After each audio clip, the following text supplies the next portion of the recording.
Hello students, welcome to study live with Raunak. तो friends, आज हम सॉल्व करेंगे। आज आपका ये 12वां मॉक है और आज का जो ये मॉक यूपी पीटी के जीके के पैटर्न पे आधारित है, क्योंकि मैंने सभी सब्जेक्ट से आपके कुछ कुछ क्वेश्चन लिए हैं।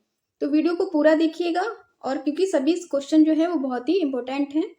और अगर आप चैनल पे नए हैं तो प्लीज़ चैनल को सब्सक्राइब जरूर कर दीजिए, क्योंकि मैं ऐसे ही डेली आपको मॉक टेस्ट प्रोवाइड कराती रहूंगी। और अगर आपको वीडियो पसंद आता हो तो प्लीज़ एक लाइक ज़रूर कर दीजिएगा।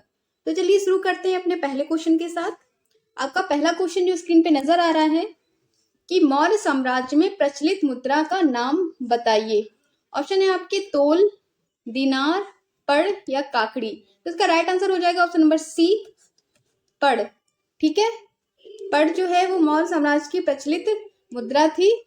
और अगर मौर्य साम्राज्य की स्थापना की बात करें हम, तो इसकी स्थापना चंद्रगुप्त मौर्य ने की थी। किसने की थी? चंद्रगुप्त मौर्य ने मौर्य साम्राज्य की स्थापना की थी। अगर बात करें कब की थी, तो 322 ईसा पूर्व में इसकी स्थापना हुई थी। ठीक है, चलिए क्वेश्चन नंबर दूसरा लेंगे अपना हम कि मौर्य काल में शिक्षा का सर्वाधिक प्रसिद्ध केंद्र था।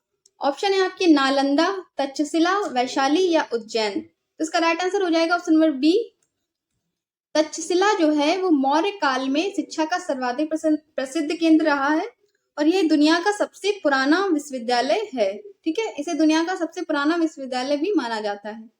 चलिए नेक्स्ट क्वेश्चन लेंगे। क्वेश्चन नंबर तीसरा है आपका कि चरक किसके राज्य चिकित्सक थे। तो आपके ऑप्शन है अशोक, चंद्रगुप्त, हर्षवर्धन या कनिष्क। इसका राइट आंसर हो जाएगा ऑप्शन नंबर डी, चरक जो है वो कनिष्क के राज्य चिकित्सक थे। ठीक है, और चरक ने चरक संहिता भी लिखी है। चलिए आगे बढ़ेंगे। क्वेश्चन नंबर 4 है आपका कि विजयनगर साम्राज्य की स्थापना कब हुई थी। 16वीं सदी में, 15वीं सदी में, 14वीं सदी में या 13वीं सदी में। इसका राइट आंसर हो जाएगा ऑप्शन नंबर सी, विजयनगर साम्राज्य की स्थापना 14वीं सदी में हुई थी। और किसने की थी? तो हरिहर और बुक्का ने विजयनगर साम्राज्य की स्थापना की थी। ठीक है, किसने की थी? हरिहर और बुक्का ने। कब की थी? 1336वीं ईस्वी में। ठीक है, 1336 ईस्वी में हरिहर और बुक्का ने विजयनगर साम्राज्य की नींव रखी थी। चलिए क्वेश्चन नंबर 5 लेंगे अपना हम कि किस मुगल शासक को आलमगीर कहा जाता था। ऑप्शन है आपके औरंगजेब, जहांगीर, अकबर या शाहजहां। तो इसका राइट आंसर हो जाएगा ऑप्शन नंबर ए, औरंगजेब को आलमगीर के नाम से भी जाना जाता था। ठीक है, और आलमगीर का अगर अर्थ की बात करें तो ये इसका मतलब होता है विश्व विजेता।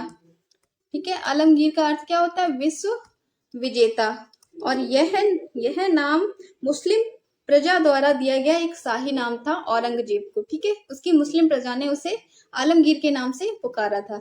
चलिए क्वेश्चन नंबर 6 लेंगे अपना हम कि भारत में गर्म दलीय आंदोलन का पिता किसे कहा जाता है।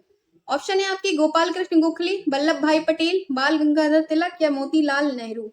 इसका राइट आंसर हो जाएगा ऑप्शन नंबर सी, बाल गंगाधर तिलक को गर्म दलीय आंदोलन का पिता कहा जाता है। ठीक है, क्या कहा जाता है? गर्म दलीय आंदोलन। इसमें 3 लोग थे जिन्हें हम बाल, लाल, पाल के नाम से जानते हैं। वो तीनों ही गर्म दल से संबंधित थे। चलिए क्वेश्चन नंबर 7 लेंगे अपना हम कि भारत का राष्ट्रीय पंचांग किस संवत पर आधारित है। ऑप्शन है आपके शक संवत, विक्रम संवत, कली संवत या कोई नहीं। इसका राइट आंसर हो जाएगा भारत का जो राष्ट्रीय पंचांग है आपका, वो ऑप्शन नंबर ए, शक संवत पर आधारित है। ठीक है, कहाँ पे आधारित है? किस संवत पे? शक संवत पे आधारित है। और इसे मतलब कब से बनाया गया है? तो इसे 1957 से लेकर 1958 ईस्वी के मध्य खगोल विज्ञान केंद्र द्वारा प्रकाशित किया जा रहा है, और तब से ये भारत का राष्ट्रीय पंचांग है शक संवत। ठीक है, किसके द्वारा? तो खगोल विज्ञान केंद्र द्वारा प्रकाशित किया जा रहा है इसे, तभी से अब तक। ठीक है, तो इसका राइट आंसर है ऑप्शन नंबर ए, शक संवत। चलिए क्वेश्चन नंबर 8 लेंगे अपना हम कि किसने कहा था कि मेरी पीठ पर किया जाने वाला प्रहार ब्रिटिश साम्राज्य के ताबूत में एक कील सिद्ध होगी। ऑप्शन है आपकी भगत सिंह, बाल गंगाधर तिलक, चंद्रशेखर आजाद या लाला लाजपत राय। तो इसका right answer option number D, ये कथन जो है ये लाला लाजपत राय का है। ठीक है, इन्होंने कहा था कि मेरी पीठ पे किया जाने वाला प्रहार ब्रिटिश साम्राज्य के ताबूत में एक कील सिद्ध होगी। ठीक है, ऑप्शन नंबर डी बिल्कुल सही है। चलिए आगे बढ़ेंगे। क्वेश्चन नंबर 9 पे चलेंगे अपना हम कि भारतीय राष्ट्रीय कांग्रेस की प्रथम महिला अध्यक्ष कौन थी। आपके ऑप्शन है श्रीमती सरोजनी नायडू, श्रीमती नेल्ली सेन गुप्ता, अरुणा आसफ अली या श्रीमती एनी बेसेंट। इसका राइट आंसर हो जाएगा ऑप्शन नंबर डी, बिल्कुल सही है।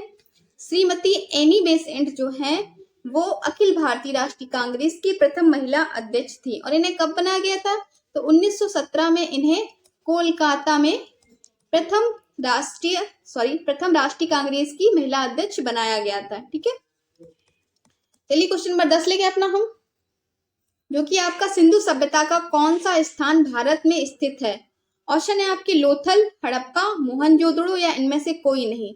इसका राइट आंसर हो जाएगा ऑप्शन नंबर ए, लोथल जो है वो आपका भारत में स्थित है। और कहाँ पे है? तो ये भारत के गुजरात राज्य में स्थित है। ठीक है, और अन्य जो दो है ये हड़प्पा और मोहनजोदड़ो ये आपके पाकिस्तान में स्थित है। ठीक है, भारत में जो स्थित है वो आपका लोथल है। चलिए क्वेश्चन नंबर 11 लेंगे अपना हम, कि धूपगढ़ चोटी कहाँ स्थित है? ऑप्शन है आपकी सतपुड़ा रेंज में, मैकाल रेंज में, विंध्य रेंज में या इनमें से कोई नहीं। तो इसका राइट आंसर है ऑप्शन नंबर ए, धूपगढ़ चोटी जो है वो आपकी सतपुड़ा रेंज में है। कहाँ पड़ती है? आपकी सतपुड़ा रेंज में है। और इसकी अगर हम ऊंचाई की बात करें तो इसकी ऊंचाई है 1325 मीटर। ठीक है, ये इसकी ऊंचाई है 1325 मीटर जो है वो धूपगढ़ चोटी की ऊंचाई है। और ये कहाँ पर है? तो ये पंचमढ़ी में स्थित है। कहाँ स्थित है? सतपुड़ा रेंज में पंचमढ़ी में स्थित है। चलिए क्वेश्चन नंबर 12 पे चलते हैं, कि नीलगिरी पर्वतमाला किस राज्य में स्थित है? इसका राइट आंसर हो जाएगा ये आपका ऑप्शन नंबर ए, नीलगिरी जो पर्वतमाला है वो आपकी तमिलनाडु में स्थित है। और इसे नीलगिरी क्यों कहा जाता है? तो यहाँ पर जो नीले फूलों की वजह से इसका जो रंग है वो नीला नजर आता है, इस कारण इसे नीलगिरी पर्वतमाला कहा जाता है। चलिए क्वेश्चन नंबर 13 लेंगे, कि कार्डमम की पहाड़ियां कहाँ पर स्थित है? कार्डमम आपका होता है इलायची। ठीक है, कार्डमम आपका क्या बोला जाता है? कार्डमम को तो इलायची बोला जाता है। तो इसे हम इलायची की पहाड़ियों के नाम से भी जानते हैं। कि तो ये कहाँ पर स्थित है? आपका ऑप्शन है कर्नाटक एवं तमिलनाडु, कर्नाटक एवं केरल, केरल एवं तमिलनाडु या तमिलनाडु एवं आंध्र प्रदेश। तो इसका राइट आंसर हो जाएगा ऑप्शन नंबर सी, ये आपका केरल और तमिलनाडु में स्थित है कार्डमम की जो पहाड़ियां हैं। और कार्डमम की पहाड़ियों को एलमाला नाम से भी जानते हैं। इसका जो अन्य नाम अगर पूछता है तो वो एलमाला जो है वो कार्डमम की पहाड़ियां एलमाला नाम से भी जानी जाती हैं। ठीक है फ्रेंड्स, चलिए आगे चलेंगे। क्वेश्चन नंबर 14 है आपका, कि मेक मोहन लाइन किन देशों के मध्य है? भारत चीन सीमा, भारत नेपाल सीमा, भारत पाकिस्तान सीमा या भारत बांग्लादेश सीमा। इसका राइट आंसर हो जाएगा मेक मोहन लाइन जो है वो ऑप्शन नंबर ए, भारत और चीन के मध्य है मेक मोहन लाइन। ठीक है, तो इस रेखा का नाम अगर मेक मोहन किसके नाम पे पड़ा तो बता दें, वो मुख्य ब्रिटिश वार्ताकार थे। ठीक है, एक ब्रिटिश वार्ताकार जिनके नाम पे इस मैक मोहन लाइन का नाम पड़ा, उनका जो पूरा नाम बता दे, उनका पूरा नाम था सर हेनरी मैकमोहन। सन हेनरी मैकमोहन के नाम पे ही मैकमोहन लाइन का नाम पड़ा है। और अगर इसकी लंबाई की बात करें तो ये 890 किलोमीटर है। ठीक है, इसकी जो लंबाई है मैकमोहन लाइन की भारत और चीन के मध्य 890 किलोमीटर की है। चलिए आगे चलते हैं, क्वेश्चन नंबर 15 लेंगे अपना हम, कि भारत का सबसे बड़ा संघ राज्य है दमनदीप, पुडुचेरी, दिल्ली या चंडीगढ़। तो इसका राइट आंसर हो जाएगा ऑप्शन नंबर सी, दिल्ली जो है वो भारत का सबसे बड़ा संघ राज्य है। ठीक है, चलिए आगे बढ़ेंगे, क्वेश्चन नंबर 16 पे चलेंगे, कि नरसिंघम समिति किससे संबंधित है? बैंकिंग सुधार से, क्षेत्रीय ग्रामीण बैंक की पुनः संरचना से, राष्ट्रीय आय से या कर सुधारों से। इसका राइट आंसर हो जाएगा ऑप्शन नंबर ए, नरसिंघम समिति आपकी बैंकिंग सुधार से संबंधित है। किससे संबंधित है? बैंकिंग सुधार से। ठीक है, और ये कब अगर मतलब इसकी अध्यक्षता किसने की थी? तो इसकी अध्यक्षता एम नरसिंघम ने, ठीक है, एम नरसिंघम ने जून 1991 में की थी। ठीक है, इस समिति की जो स्थापना है नरसिंघम समिति वो एम नरसिंघम ने जून 1991 में की थी। और किस लिए की थी? कि तो बैंकिंग में सुधार के लिए इस समिति की स्थापना की गई थी। चलिए आगे बढ़ेंगे, क्वेश्चन नंबर 17 लेंगे अपना हम, कि स्वतंत्रता प्राप्ति के बाद भारतीय रुपयों का कितनी बार अवमूल्यन किया गया है? तो इसका ऑप्शन है आपकी 2, 3, 4 या 5। तो इसका राइट आंसर हो जाएगा स्वतंत्रता प्राप्ति के बाद भारतीय रुपयों का 3 बार अवमूल्यन किया गया है। ठीक है, कितनी बार किया गया है? 3 बार जो है वो अवमूल्यन किया गया है। चलिए क्वेश्चन नंबर 18 लेंगे अपना हम, 5 साल किस अवधि को माना जाता है? ऑप्शन है आपके 1965 से 1968, 1990 से 1992 या 1996 से 1969 या 1998 से 1999? तो इसका राइट आंसर हो जाएगा योजना अवकाश साल हम ऑप्शन नंबर ए 1965 से 1968 की जो अवधि है उसे हम योजना अवकाश के नाम से जानते हैं। तो ऐसा क्या हुआ था जिसे हम इसे योजना अवकाश मानते हैं? तो आपको बता दें कि चीन और पाकिस्तान से युद्ध और एवं वर्षा न होने के कारण जो तृतीय पंचवर्षीय योजना थी वो असफल हो गई थी। ठीक है, जो तीसरी पंचवर्षीय योजना थी वो असफल हो गई थी, जिस कारण चौथी योजना को 3 वर्ष के लिए स्थगित कर दिया गया था। ठीक है, और इसके स्थान पे 3, ठीक है, 3 जो थी वो 1-1 वर्षीय योजना चलाई गई थी। 3 जो थी वो 1-1 वर्ष की योजना, ठीक है, 3 योजनाएं चलाई गई थी जो 1-1 साल की थी, लागू की गई थी। तो इस बीच जो अवधि थी इसी को योजना अवकाश का नाम दिया गया है। ठीक है, चलिए क्वेश्चन नंबर 19 लेंगे अपना हम कि भारत में वित्त आयोग की स्थापना कब हुई थी? जिसका राइट आंसर है ऑप्शन नंबर बी 22 नवंबर 1951 में भारतीय वित्त आयोग की स्थापना की गई थी। भारतीय वित्त आयोग एक संवैधानिक निकाय है। ठीक है, कैसी बॉडी है ये? संवैधानिक निकाय है, कॉन्स्टिट्यूशन बॉडी है। और इसका मुख्यालय बात करें तो इसका मुख्यालय, भारत में वित्त आयोग का जो मुख्यालय है वो नई दिल्ली में है। ठीक है, कहाँ पर है?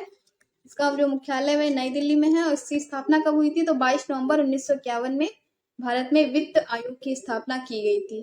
चलिए क्वेश्चन नंबर 20 लेंगे अपना हम कि भारत में सबसे पहले किसने राष्ट्रीय आय का अनुमान लगाया था? ऑप्शन है आपके रमेश दत्त मजूमदार, एस.एन. बनर्जी, दादा भाई नौरोजी या एम.जी. रनाडे। इसका राइट आंसर हो जाएगा ऑप्शन नंबर सी, दादा भाई नौरोजी। ठीक है, किसने लगाया था राष्ट्रीय आय का अनुमान सर्वप्रथम? तो दादा भाई नौरोजी ने लगाया था। इन्हें आप grand old man of India के नाम से भी जानते हैं। किस नाम से जानते हैं? Grand old man of India, इस नाम से भी आप जानते हैं। इन्होंने ही सबसे पहले राष्ट्रीय आय का अनुमान लगाया था। और कब, सबसे पहले कब लगाया? तो बता दें 1876 में। ठीक है, चलिए आगे बढ़ेंगे, क्वेश्चन नंबर 21 लेंगे। लेकिन उससे पहले फिर से एक छोटी सी रिक्वेस्ट है कि अगर आपको सेशन पसंद आ रहा हो तो प्लीज वीडियो को लाइक जरूर कीजिए। और अगर आप चैनल पे नए हैं और पहली बार मेरी वीडियो देख रहे हैं तो प्लीज चैनल को सब्सक्राइब जरूर कर लीजिए। चलिए क्वेश्चन नंबर 21 लेंगे अपना हम कि संविधान में दोनों सदनों की संयुक्त बैठक का प्रावधान किस अनुच्छेद में है? तो इसका राइट आंसर हो जाएगा ऑप्शन नंबर ए, अनुच्छेद 108 में जो है वो संविधान में दोनों सदनों की संयुक्त बैठक का प्रावधान है। ठीक है, चलिए आगे बढ़ेंगे, क्वेश्चन नंबर 22 कि विश्व का सबसे बड़ा द्वीप कौन सा है? ग्रीनलैंड, आइसलैंड, ऑस्ट्रेलिया या अरब प्रायद्वीप? तो विश्व का जो सबसे बड़ा द्वीप है वो आपका ग्रीनलैंड है। ठीक है, कौन सा है? ग्रीनलैंड जो है वो विश्व का सबसे बड़ा द्वीप है। चलिए आगे बढ़ेंगे, क्वेश्चन नंबर 23 है आपका कि अनुच्छेद 2 और 3 किससे संबंधित हैं? ऑप्शन है आपकी मौलिक कर्तव्य, देश का नाम या नए राज्य की स्थापना या नागरिकता। जिसका राइट आंसर है option number C, option number 3 इसका राइट आंसर है, नए राज्यों की स्थापना और निर्माण।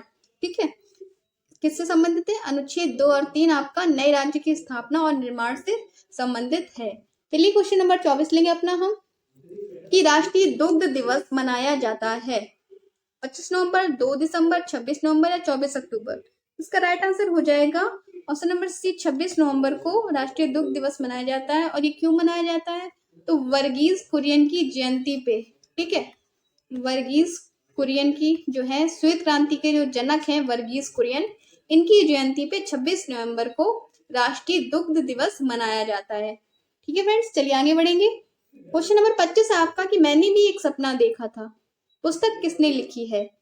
तो इसका भी राइट आंसर हो जाएगा ऑप्शन नंबर ए, ये पुस्तक जो है वर्गीज कुरियन की है। ठीक है, ये यहाँ पे हिंदी में पूछा गया है, लेकिन उनकी जो पुस्तक वो हिंदी में आई हैव 2 ड्रीम्स। ठीक है, उनकी पुस्तक का नाम भी है मैंने भी एक सपना देखा था। तो किसका राइट आंसर है? ऑप्शन नंबर ए इसका राइट आंसर है। चलिए क्वेश्चन नंबर 26 लेंगे अपना हम कि भारतीय संविधान का कौन सा अनुच्छेद भारत के अटॉर्नी जनरल की नियुक्ति से संबंधित है? ऑप्शन है आपके अनुच्छेद 72, अनुच्छेद 74, अनुच्छेद 76 या अनुच्छेद 71? तो इसका राइट आंसर हो जाएगा ऑप्शन नंबर सी जो है आपका अनुच्छेद 76। ठीक है, अनुच्छेद 76 जो है वो आपका भारत में अटॉर्नी जनरल की नियुक्ति से संबंधित है। और कौन करता है इनकी नियुक्ति? तो वो भारत के राष्ट्रपति जो हैं वो अटॉर्नी जनरल की नियुक्ति करते हैं। ठीक है, भारत के राष्ट्रपति द्वारा भारत के अटॉर्नी जनरल की नियुक्ति की जाती है अनुच्छेद 76 से। चलिए क्वेश्चन नंबर 27 लेंगे अपना हम कि राष्ट्रीय पिछड़ा वर्ग आयोग के वर्तमान अध्यक्ष कौन है? श्री हंसराम गंगाराम अहीर, पीएल पुनिया, न्यायमूर्ति सुरंत कुमार या न्यायमूर्ति विश्वरैया। इसका राइट आंसर हो जाएगा ऑप्शन नंबर 1 श्री हंसराज गंगाराम अहीर जो है वो पिछड़ा वर्ग आयोग के राष्ट्रीय पिछड़ा वर्ग आयोग के वर्तमान में अध्यक्ष हैं। ठीक है, चलिए आगे बढ़ेंगे। क्वेश्चन नंबर 28 लेंगे अपना हम कि भारतीय संविधान का कौन सा अनुच्छेद राज्य को परिभाषित करता है? ऑप्शन है आपके अनुच्छेद 9, अनुच्छेद 10, अनुच्छेद 11 या अनुच्छेद 12। इसका राइट आंसर है ऑप्शन नंबर डी, अनुच्छेद 12 जो है वो राज्य को परिभाषित करता है और भाग 3, ठीक है, संविधान का भाग 3 और अनुच्छेद 12 जो है वो राज्य की परिभाषित करता है। चलिए क्वेश्चन नंबर 29 लेंगे अपना हम कि राष्ट्रपति पे महाभियोग निम्नलिखित में किसके द्वारा किया जाता है? अटॉर्नी जनरल, विधायी सदस्य, संसद या प्रधानमंत्री। इसका राइट आंसर हो जाएगा ऑप्शन नंबर सी, संसद द्वारा जो है वो राष्ट्रपति पे महाभियोग की प्रक्रिया चलाई जाती है। और ये किस अनुच्छेद के अंतर्गत आता है? तो ये अनुच्छेद 61 के अंतर्गत आता है। ठीक है, अनुच्छेद 61 में राष्ट्रपति पे महाभियोग की प्रक्रिया से संबंधित है अनुच्छेद 61। ठीक है, और कहाँ पे चलाया जाता है? संसद में चलाया जाता है। चलिए क्वेश्चन नंबर 30 लेंगे अपना हम कि यूकी भाभरी का संबंध किस खेल से है? ऑप्शन है आपके टेनिस, तैराकी, बैडमिंटन या क्रिकेट। तो इसका राइट आंसर हो जाएगा ऑप्शन नंबर ए, टेनिस के एक लोकप्रिय खिलाड़ी है टेनिस यूकी भाभरी। ठीक है, यूकी भाभरी का जो संबंध है वो टेनिस से है। ये टेनिस के एक मशहूर खिलाड़ी हैं। चलिए क्वेश्चन नंबर 31 लेंगे अपना हम कि ओलंपिक खेलों के प्रतीक में कितने छल्ले होते हैं? ऑप्शन है आपके 4, 5, 3 और 6। तो इसमें आपके 5, ऑप्शन नंबर 5 सही है आपका। ऑप्शन नंबर बी बिल्कुल राइट है। 5 छल्ले होते हैं और अलग अलग कलर्स के होते हैं। ये 5 रंग में 5 छल्ले आपके ओलंपिक में प्रतीक जो होता है ओलंपिक का प्रतीक उसमें। ठीक है, चलिए आगे बढ़ेंगे। क्वेश्चन नंबर 32 लेंगे अपना हम कि बॉली, स्मैश, सर्विस आदि शब्द किस खेल से संबंधित है? ऑप्शन है आपके table tennis, lawn tennis, volleyball या हैंडबॉल। इसका राइट आंसर हो जाएगा ये जो आपके शब्द हैं बॉली, स्मैश और सर्विस, ये आपका option number B lawn tennis से संबंधित है। ठीक है, लॉन टेनिस से संबंधित है। चलिए क्वेश्चन नंबर 33 लेंगे अपना हम, आगे बढ़ेंगे। बहुत ही फुर्ती के साथ जल्दी जल्दी सॉल्व करेंगे जिससे आपको कम समय में ज्यादा रिवीजन हो सके। तो बांदीपुर राष्ट्रीय उद्यान किस राज्य में स्थित है? ऑप्शन है आपके उड़ीसा, तमिलनाडु, कर्नाटक या मध्य प्रदेश। इसका राइट आंसर हो जाएगा बांदीपुर राष्ट्रीय उद्यान आपका कर्नाटक में स्थित है। ठीक है, कहाँ स्थित है? कर्नाटक में स्थित है। और कब हुई थी इसकी स्थापना? 1974 में इसकी स्थापना हुई थी बांदीपुर राष्ट्रीय उद्यान की। कहाँ हुई थी? कर्नाटक में। चलिए आगे बढ़ेंगे। क्वेश्चन नंबर 34 लेंगे अपना हम कि खेल दिवस किस खिलाड़ी की याद में मनाया जाता है? ऑप्शन है आपकी सचिन तेंदुलकर, मेजर ध्यानचंद, गोपीचंद या दारा सिंह। तो इसका राइट आंसर हो जाएगा हॉकी के जादूगर कहे जाने वाले मेजर ध्यानचंद की याद में खेल दिवस मनाया जाता है। कब मनाया जाता है? तो 29 अगस्त को मनाया जाता है। ठीक है, अभी अभी निकला है 29 अगस्त को खेल दिवस मनाया जाता है। किसकी याद में? तो मेजर ध्यानचंद की याद में मनाया जाता है। चलिए आगे बढ़ेंगे। क्वेश्चन नंबर 35 लेंगे हम कि उत्तर प्रदेश में किस जिले में न्यूनतम जनसंख्या घनत्व है? ऑप्शन है आपके आजमगढ़, भदोही, वाराणसी या ललितपुर। इसका right answer option number D, जो न्यूनतम जनसंख्या घनत्व है वो आपका ललितपुर में है। ठीक है, ललितपुर इसका आंसर सही है। चलिए क्वेश्चन नंबर 36 लेंगे अपना हम कि उत्तर प्रदेश के प्रथम मुख्यमंत्री का नाम बताइए। तो उत्तर प्रदेश के जो प्रथम मुख्यमंत्री हैं वो आपके गोविंद वल्लभ भाई पंत है। ठीक है, गोविंद वल्लभ पंत जो है वो उत्तर प्रदेश के प्रथम मुख्यमंत्री रहे थे। और अगर बात करें प्रथम महिला मुख्यमंत्री तो वो आपकी सुचेता कृपलानी थी। ठीक है, चलिए क्वेश्चन नंबर 37 लेंगे अपना हम कि उत्तर प्रदेश का प्रथम विश्वविद्यालय कहाँ पर था? तो इसका ऑप्शन है आपके कानपुर, इलाहाबाद, वाराणसी या बुंदेलखंड। इसका राइट आंसर हो जाएगा ऑप्शन नंबर बी, इलाहाबाद में जो है वो आपका प्रथम विश्वविद्यालय खोला गया था। ठीक है, इलाहाबाद जो यूनिवर्सिटी है वो यूपी का प्रथम विश्वविद्यालय है। और कब खोला गया? तो 23 सितंबर 1887 में। ठीक है, चलिए आगे बढ़ेंगे। क्वेश्चन नंबर 38 लेंगे अपना हम कि निम्नलिखित में से किस खिलाड़ी ने अपनी आत्मकथा पुस्तक एज अगेंस्ट ऑफ ऑड्स लिखी है? तो आपके ऑप्शन है सानिया मिर्जा, सचिन तेंदुलकर, विराट कोहली या पीवी सिंधु। इसका राइट आंसर हो जाएगा option number A, Sania Mirza द्वारा लिखी गई है एस अगेंस्ट ऑड्स, ठीक है। ये सानिया मिर्जा की पुस्तक है। कौन सी? एस अगेंस्ट ऑफ ऑड्स जो है वो सानिया मिर्जा द्वारा लिखी गई पुस्तक है। चलिए आगे बढ़ेंगे, क्वेश्चन नंबर 39 लेंगे कि किस खेल में बुल्स आई शब्द का प्रयोग किया जाता है। ऑप्शन है आपके बॉक्सिंग, स्केटबोर्ड, बास्केटबॉल या शूटिंग। तो इसका राइट आंसर है ऑप्शन नंबर डी, शूटिंग में इस शब्द का प्रयोग होता है बुल्स आई, ठीक है। शूटिंग में आपका बुल्स आई शब्द का प्रयोग किया जाता है। चलिए आगे बढ़ेंगे, क्वेश्चन नंबर 40 लेंगे अपना हम कि कर्णम मल्लेश्वरी किस खेल से संबंधित है। कर्णम मल्लेश्वरी जो है वो किस खेल से संबंध रखती हैं। आपके ऑप्शन है टेनिस, तैराकी, एथलीट या भारोत्तोलन। इसका राइट आंसर है ऑप्शन नंबर डी, ये आपकी भारोत्तोलन की जो है एथलीट है, ठीक है। कर्णम मल्लेश्वरी जो है वो एक भारोत्तोलक है। तो फ्रेंड्स ये थे आपके आज के 40 क्वेश्चन, ये था आपका 12वां मॉक टेस्ट। तो आप लोग एनालाइज कीजिएगा कि आपके 40 में से कितने सही हैं, आप कितने कर पा रहे हैं, ठीक है। इससे आपको अपनी पता चल जाएगा कि आपकी तैयारी कितनी आगे है, ठीक है। और कमेंट में जरूर बताइएगा कि आपके 40 में से कितने जो क्वेश्चन है वो सही हुए हैं। तो फिर मिलते हैं कल एक नई वीडियो के साथ, एक नए मॉक टेस्ट के साथ। तब तक के लिए नमस्कार, take care and good bye.